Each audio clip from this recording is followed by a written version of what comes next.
I've seen like alcohol problems and drug problems at school, but then I feel like this just came in like overnight, and then it was combined with the other things, which was worse. It was like only like 2 months, and basically everyone was vaping. It's something that you know you're not meant to do, exactly like smoking was back in like the 70s and 80s. I know people are much more likely to vape because like I've never smoked in my life, but then I've vaped. So have most of my friends. Like they've never touched a cigarette, but we've all touched a vape. I don't think anything would stop someone from trying it. Everyone vapes, probably like the whole school.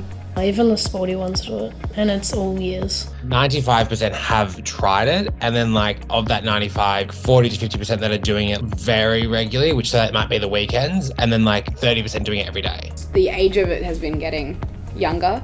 It's just very accessible for kids. A lot of my mates vape because it's somewhat cheaper. You can do it inside. It's very easy. It just becomes a thing of like passing it around. So like there might only be one vape, but then like everyone's vaping at the same time. If you get caught with a vape, that's when you get spoken to about it, like all like the harms and stuff. I know some people get it from older siblings. They might be selling it at schools. They might be selling it out on playgrounds or public spaces where young people can access. It's very much like that middleman young person. I would cough up really bad and then my throat would just start bleeding. People get like they start coughing really bad, and then they run out of breath really easy.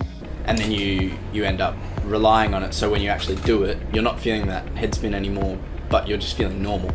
And then when you don't do it, you're feeling worse than you usually would. Most of my mates like can't run like 500 meters now. Their lungs aren't like stuffed up, but like they're just always short on breath.